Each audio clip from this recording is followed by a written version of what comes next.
The rescue beacon flickered weakly against the black space as the alien ship moved closer to the broken human craft.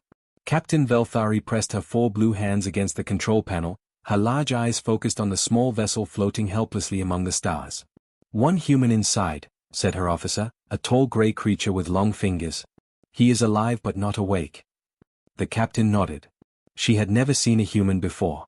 Her people, the Zelani, had heard stories about these strange beings from a planet called Earth, but this was the first time anyone from her ship would meet one. The human ship was badly damaged. Smoke drifted from broken parts, and the lights inside blinked on and off. Whatever had happened here, the human had been lucky to survive. "Bring him to our medical room," Captain Velthari ordered. "Be very careful. We do not know how strong or weak humans are." 2 crew members floated over to the human ship in their spacesuits. Through the broken window, they could see a man inside, unconscious but breathing. He had dark hair and wore a blue uniform with patches and symbols they could not read. His skin was a light brown color, and he looked much smaller than most of the aliens on their ship. They carefully pulled the human through the airlock and carried him to the medical bay. Dr. Ysandra waited there with her medical tools. She was made of living crystal that changed colors when she was thinking. Right now, she glowed a soft green, which meant she was curious. "Put him on the table," she said in her musical voice. "I want to see what makes humans different from us." The human lay still as Dr. Ysandra began her examination. She had studied many different alien species, but humans were new to everyone. She held her scanner over his body, starting with his head and moving down to his feet. Everything seemed normal at first. The human had 2 arms, 2 legs, 1 head, and all the usual body parts. His heart was beating steadily, and his lungs were working fine. But when her scanner reached his back, something very strange appeared on her screen. Dr. Ysandra stopped moving. She stared at the display, then looked at the human, then back at the screen. The readings could not be right. "This is impossible," she whispered. She ran the scanner over the human's spine again, very slowly this time. The same results appeared. According to her instruments, there was a powerful energy source running through the human's backbone. Bright lines of electricity moved up and down his spine like lightning trapped inside his body. "Captain," Dr. Ysandra called through her communication device. "Please come to the medical room right away. You need to see this." Captain Velthari arrived quickly, followed by 3 other officers. They all gathered around the examination table, looking at the unconscious human with new interest. "What did you find?" the captain asked. Dr. Ysandra pointed at her scanner display. "Look at these energy readings. This human has some kind of advanced power system built into his spine. The electrical output is stronger than our ship's backup generators." The officers leaned closer to look at the screen. The display showed the human skeleton, but his spine glowed bright white with energy flowing through it like a river of lightning. "Is it some kind of machine inside him?" asked the communications officer.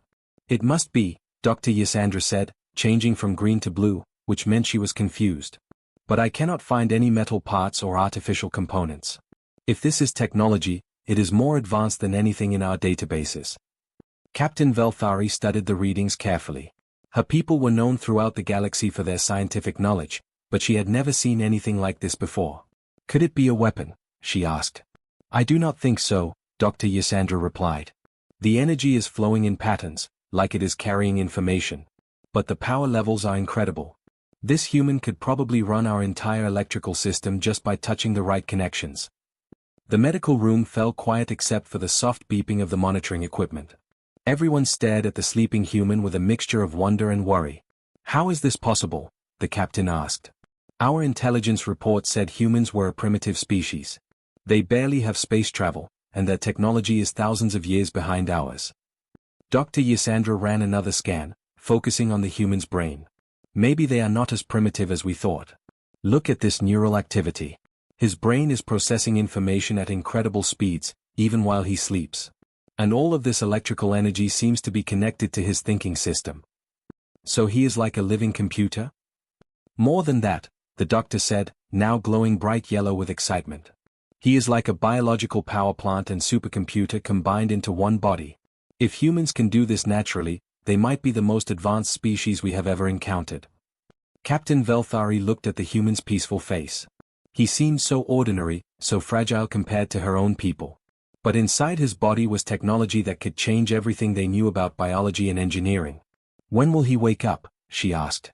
"Soon, I think. His body is healing itself remarkably fast. Another sign of advanced biological systems. The captain nodded. When he wakes up, we need to ask him about this power source. If humans have this kind of technology, the Galactic Council must know about it immediately. As if responding to her words, the human's eyes began to flutter open. James Mitchell opened his eyes slowly, feeling like he had been sleeping for days. The ceiling above him was not the gray metal of his ship, but something that looked like flowing water made of light. Strange sounds filled the air, soft beeping, gentle humming, and voices speaking in languages he had never heard before. He tried to sit up, but his body felt weak and sore. As his vision cleared, he saw faces looking down at him. But these were not human faces. One looked like it was made of blue glass that changed colors. Another had 4 eyes and skin like tree bark. A third had no nose at all, just 2 holes where a nose should be. James wanted to scream, but his throat was too dry. He was on an alien ship, surrounded by creatures from his worst nightmares. But they did not look angry or dangerous. They looked worried, almost gentle. "Do not be afraid," said a voice that sounded like music played on crystal bells. "We rescued you from your broken ship. You are safe here." The voice came from the blue glass creature, who James realized must be the doctor. She was holding some kind of glowing device that looked like a medical scanner. "Where am I?" James managed to whisper. "You are on the Galactic Council ship called Stellar Dawn," said another voice. This one belonged to a tall being with 4 arms and kind eyes. "I am Captain Velthari. We found you drifting in space and brought you here to help you." James looked around the medical room. Everything was clean and bright, with machines he could not understand.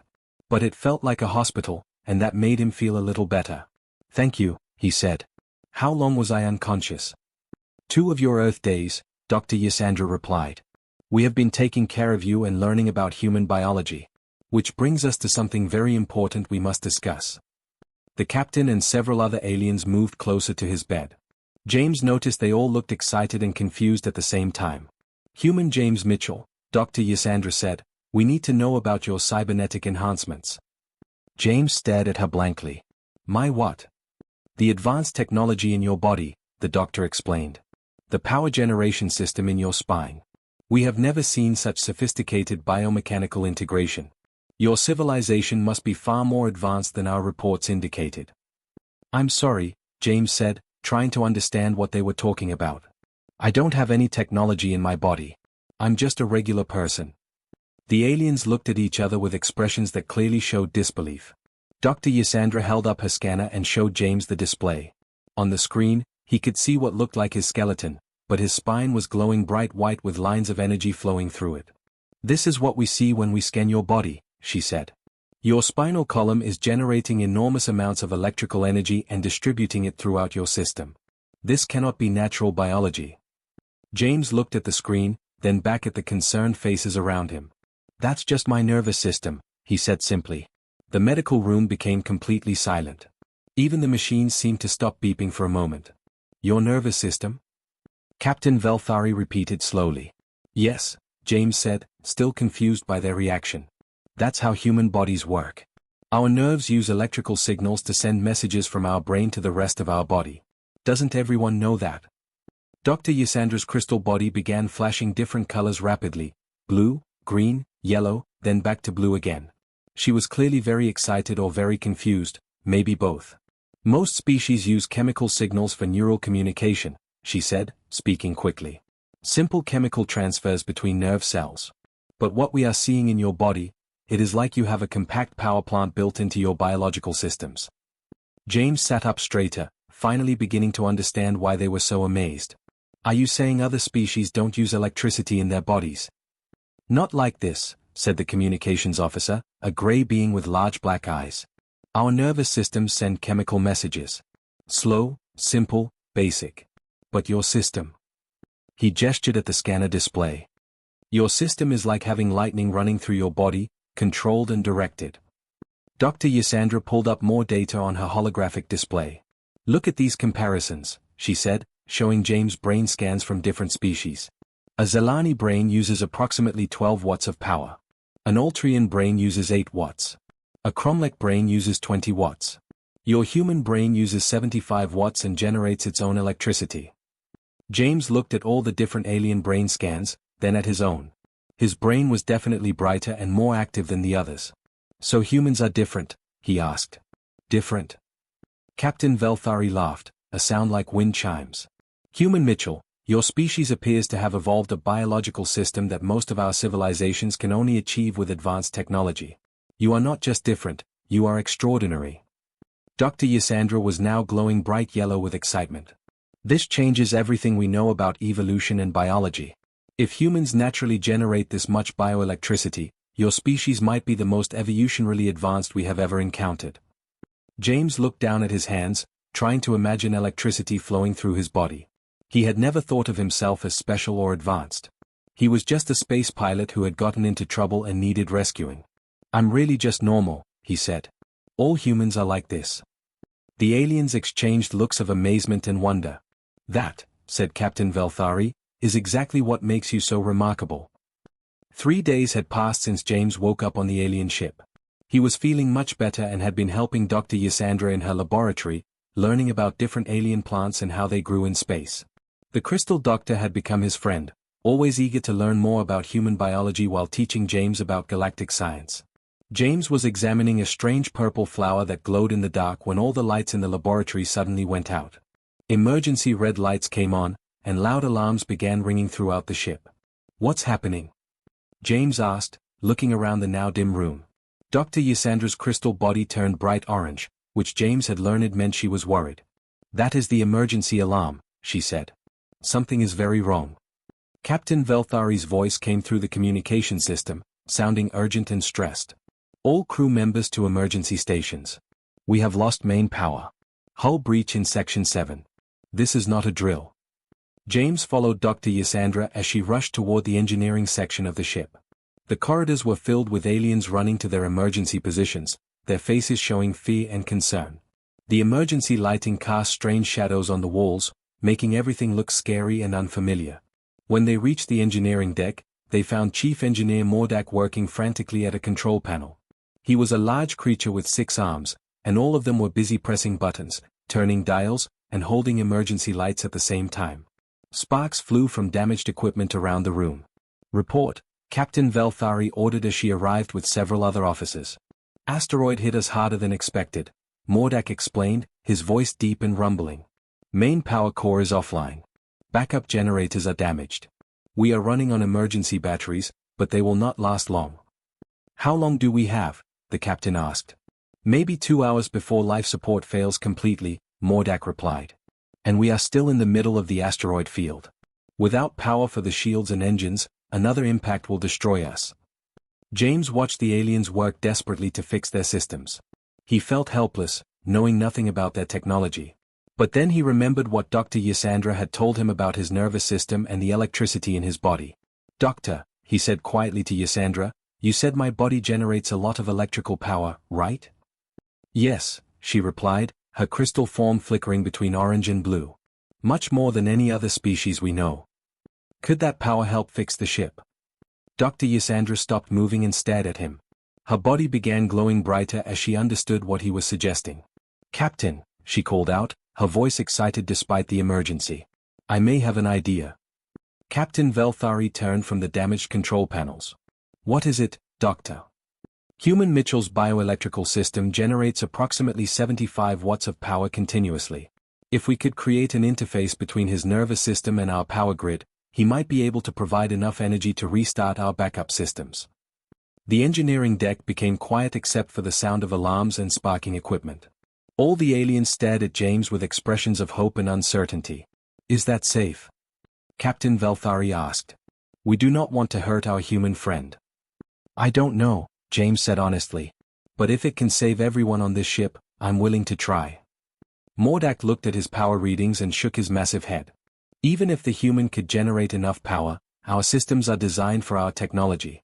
His biology might not be compatible." "There is only one way to find out," Dr. Ysandra said. She began gathering equipment from around the engineering room. "We need to create a biocompatible interface. Something that can safely connect human bioelectricity to our power systems." Working quickly, the engineering team rigged together a strange device that looked like a metal chair with wires and glowing panels attached to it. 2 large metal plates were positioned where James could place his hands. This is completely experimental, Dr. Yasandra warned him. We have never tried anything like this before. There could be dangerous side effects. James looked around at all the worried alien faces in the red emergency lighting. These beings had saved his life when they found him drifting in space. Now it was his turn to help them. Let's do it, he said, sitting down in the strange chair. Dr. Yasandra attached several monitoring devices to James's arms and chest. I will watch your vital signs carefully. If anything goes wrong, we will disconnect immediately. James placed his hands on the metal plates. At first, nothing happened. Then he felt a strange tingling sensation, like tiny electric shocks running up his arms. I can feel something, he told them.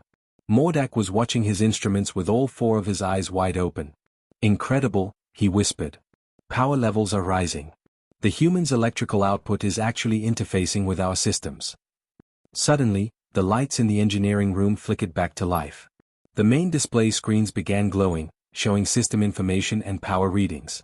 Throughout the ship, James could hear the sound of machinery starting up again. It's working. Captain Velthari exclaimed.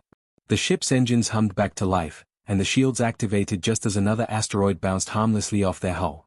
Life support systems began running at full power again, clearing the air and stabilizing the temperature. James felt dizzy and tired, but he kept his hands on the metal plates. How long do I need to do this? Just a few more minutes, Mordak said, working quickly to repair the damaged backup generators. You are giving us enough power to fix our systems permanently. When the backup generators finally came online, James lifted his hands from the interface. He was exhausted but smiling. That, he said weakly, was just my nervous system doing its thing. Word spread quickly through the galactic communication networks about what had happened on the Stellar Dawn. Within 2 weeks, James found himself at the center of attention from scientists, engineers, and government officials from dozens of different worlds. The captain's quarters had been turned into a meeting room where alien experts came to interview the first human anyone had ever studied closely. Dr. Kethmora arrived on a fast courier ship from the Galactic Council's main science center. She was unlike any alien James had met before. Her body looked like a giant octopus, but her head was covered in beautiful patterns that changed colors when she thought. She had traveled for days just to meet him. Human James Mitchell, she said through her translation device, I am honored to meet you. I have been studying evolution and biology for over 300 years, but your species is completely unique. James sat across from her in the meeting room, still feeling uncomfortable with all the attention. I keep telling everyone, I'm really just a normal person. There's nothing special about me. Dr. Kethmora's head patterns shifted to bright blue and gold. That is exactly what makes you so remarkable, she said. You think this is normal because all humans are like this. But let me show you something. She activated a holographic display that filled the room with images of different alien species. James saw creatures that looked like walking trees, beings made of metal and crystal, and things that seemed to be made of pure energy. Every species in the galaxy evolved differently, Dr. Kethmora explained. My people, the Korthani, developed advanced mental abilities. We can think very complex thoughts, but our bodies are weak and slow. She gestured to her octopus-like form. The Zelani became very strong and can lift heavy objects, but their brains work slowly. The Alterians developed excellent eyesight and can see things very far away, but they cannot generate any electrical energy in their bodies. James looked at all the different aliens on the display. So everyone has different strengths. Exactly, Dr. Kethmora said. Most species excel in one area but are weak in others. But humans? Her patterns changed to excited yellow and orange. Humans seem to have evolved a perfect balance. She changed the holographic display to show comparison charts. Look at these test results from your time on this ship. Your reaction speed is 4 times faster than the average galactic citizen. When Captain Velthari dropped a cup yesterday, you caught it before any of the aliens could even move. James remembered that incident. The cup had just slipped from the captain's hand, and he had grabbed it without thinking. That seemed normal to me. It would be impossible for most of us, Dr. Kethmora continued. Our nervous systems cannot process information and send signals to our muscles that quickly. We would need computer assistance to react that fast. She showed him more data. Your brain can also do multiple things at the same time. Yesterday, Dr. Yasandra said you were helping her organize plant samples while listening to engineering reports and calculating mathematical problems in your head. Most species can only focus on one task at a time. James thought about this. It was true that he often found himself thinking about several different things while doing other tasks.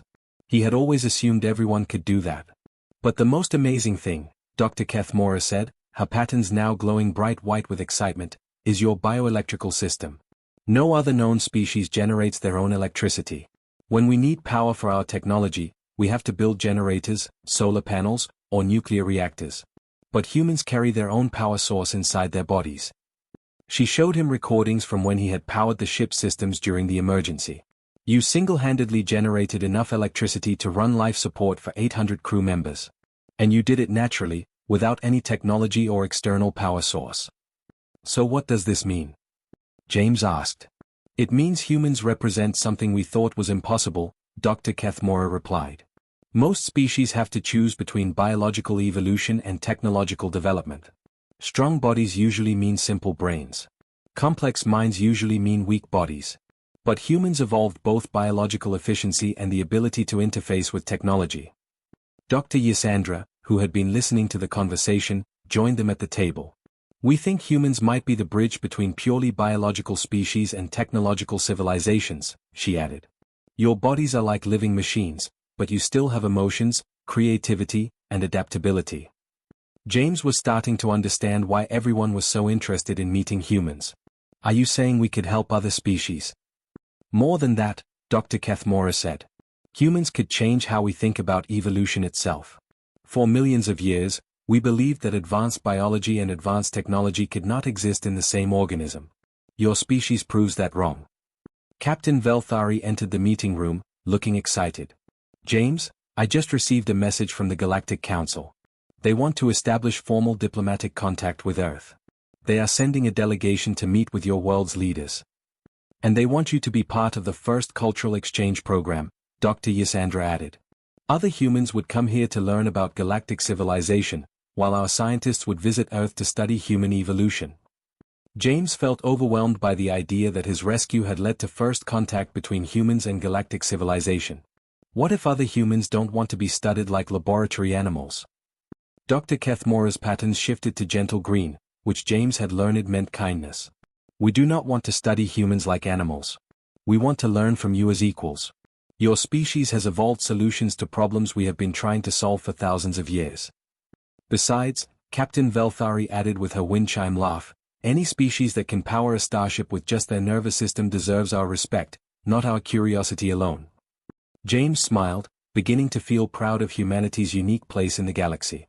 8 months had passed since James Mitchell first woke up on an alien ship. Now he stood in the observation deck of the newly built Earth Council Joint Research Station, watching through the massive windows as the first official human diplomatic vessel approached the station. The ship was sleek and white, with Earth Diplomatic Corps written in blue letters along its side. The station itself was amazing to look at. Half of it was built using human technology, with clean metal surfaces and bright lights. The other half was constructed using alien designs, with flowing curves and surfaces that seemed to change color based on the time of day. It was a perfect symbol of two different civilizations working together. Nervous? Asked Dr. Ysandra, who now spent most of her time at the station studying human biology. Her crystal body glowed a gentle green, which James knew meant she was happy and relaxed. A little, James admitted. It's strange to think that me getting lost in space led to all of this. Through the windows, they could see the Earth ship docking with the station. James felt excited to meet other humans again after so many months surrounded by aliens. He had grown to love his alien friends, but he missed talking to people who understood human jokes and human ways of thinking. The airlock doors opened, and Ambassador Patricia Wells walked into the station followed by 12 other humans. James recognized the look of wonder on their faces as they saw aliens for the first time.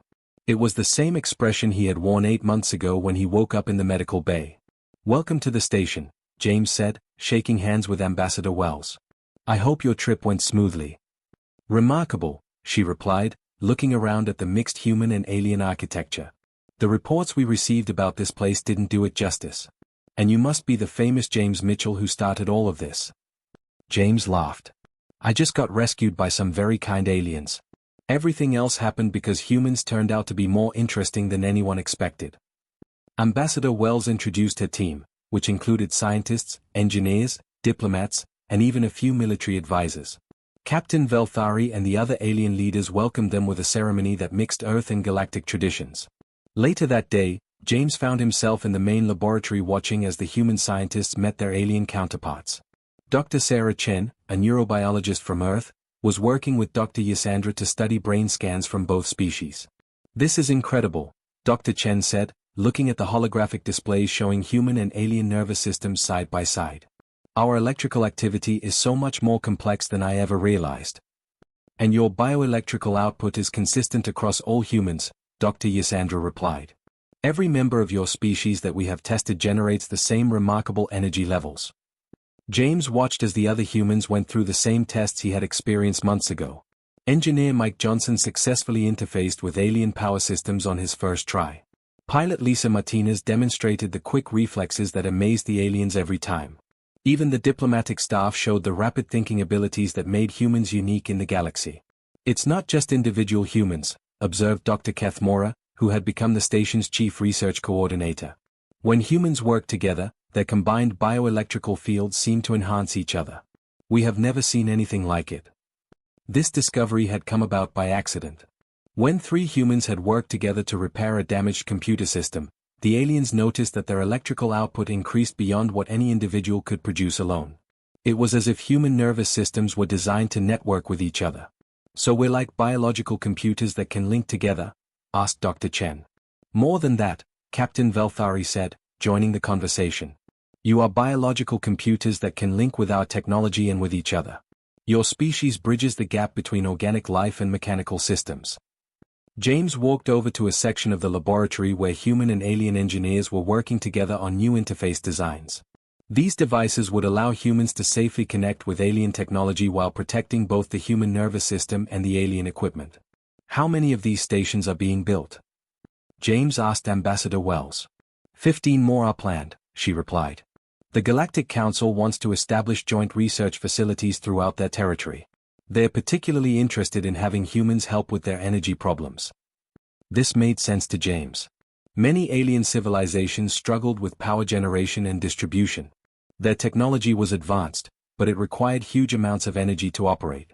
Having humans who could generate and channel bioelectricity opened up new possibilities for more efficient systems. "And what about Earth?" James asked. "How are people reacting to learning about galactic civilization?" Ambassador Wells smiled. "Better than expected. Once people got over the shock of learning we're not alone in the universe, they became very excited about the opportunities. Earth's government has approved the student exchange program, and we already have volunteers who want to come work on these stations." That evening, James found himself back in the observation deck, but this time he wasn't alone. 3 other humans and 4 aliens stood with him, all looking out at the stars together. It had become a tradition for the mixed human-alien teams to meet here at the end of each day. "You know what's funny?" said Lisa Martinez, the pilot. "Back on Earth, we always wondered if aliens would be friendly or hostile when we finally met them.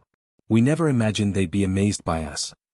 "That works both ways," Captain Velthari replied with her wind chime laugh. "We always assumed that when we met new species, we would be the more advanced ones. Learning that humans evolved better biological systems than our technology has been quite humbling." James smiled as he looked out at the galaxy full of stars.